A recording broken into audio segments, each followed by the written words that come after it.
ሰውየው ስመ ብዙ ናቸው።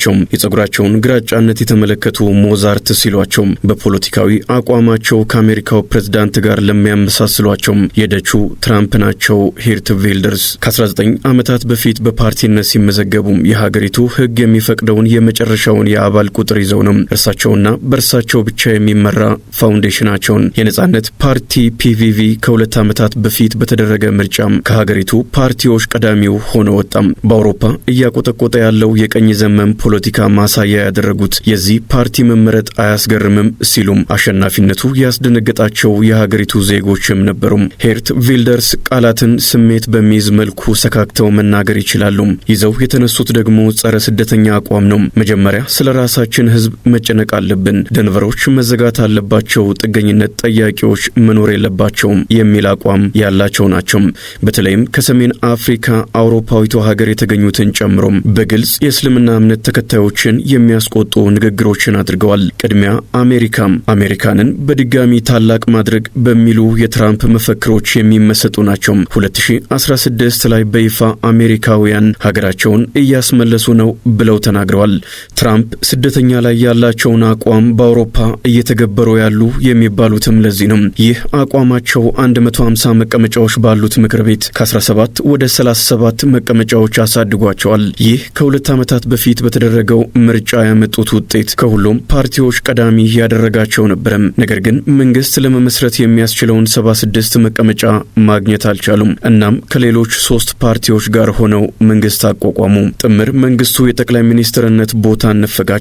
በመንገድ ተለያይተናል ያሉት ሂርት ቪልደርስ አስቀድሞ የሚደረግ ምርጫን ጠርተው አብላጫ መቀመጫ ለማግኘት ሲጥሩ ሰንብተዋል። እንደ ቢቢሲ መረጃ በዚህኛው ምርጫ ብቻቸውን መንግስት ለመመስረት የሚያስችል መቀመጫ ያገኛሉ ተብሎ አይጠበቅም። አስቀድሞ በተሰበሰበ የህዝብ አስተያየት የነጻነት ፓርቲያቸው ሊያሳካ የሚችለው ከፍተኛ የመቀመጫ ብዛት 28 ነው። 15 ፓርቲዎች በምክር ቤቱ ቦታ እንደሚኖራቸው ሲጠበቅ 4ቱ የአብዛኛውን ይሁንታ ያገኛሉ የሚል ግምት አለ። እናም የሂርት ቪልደርስ ፓርቲ ብቻውን መንግስት መመስረት ካልቻለም አስቀድሞ በጥምረት የተባበሩ ፓርቲዎች ምርጫው ሳይደረግም ከነጻነት ፓርቲ ጋር አብረው እንደማይሰሩ አሳውቀዋል። እንደ ፖለቲኮ ከምርጫው በኋላ ረዥም የድርድር ቀናት ይኖራሉ።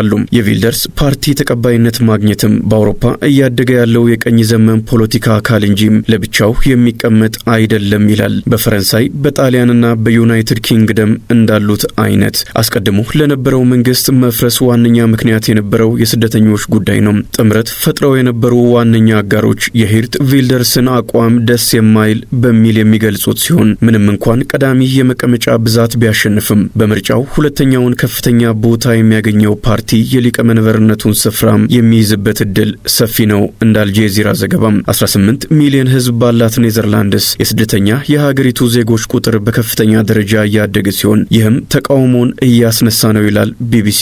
የኑሮ ውድነት የዚህ ምርጫ ዋነኛ የቅስቀሳ ነጥብ ሲሆን የ400,000 ቤቶች እጥረት ተከስቷል። ለቪልደርስ የዚህ ምክንያት ግልጽ ነው፣ የስደተኞች ቁጥር መጨመር ነው ባይ ናቸው። እንደ ፍራንስ ቲመርማንስ ያሉ ተፎካካሪዎች በየዓመቱ 100,000 ቤቶችን ለመስራት ቃል እየገቡ ነው። ኔዘርላንድስ በአውሮፓ ዝቅተኛ የሚባል የሥራ አጥነት መጠን ያለባት ብትሆንም ባለፉት 4 ዓመታት ከፍተኛ የተባለ 4 በመቶ ተመዝግቧል። የአልጄዚራዋ ስቴፕ ቬሰን ከዘሄግ የስደተኞች ጉዳይ መሰረታዊ የቅድመ ምርጫ መነጋገሪያ መሆኑንና የተወሰኑ ኃይለኛ ሰልፈኞች በስደተኛ ማዕከሎች ጭምር ተቃውሞ ማድረጋቸውን ዘግባለች። ኔዘርላንድስ ብቸኛ መንግስት የሚመሰረት ፓርቲ መምረጥ ተስኗት በ5 ዓመታት ጊዜ ውስጥ ለ3ኛ ጊዜ እየመረጠች ነው።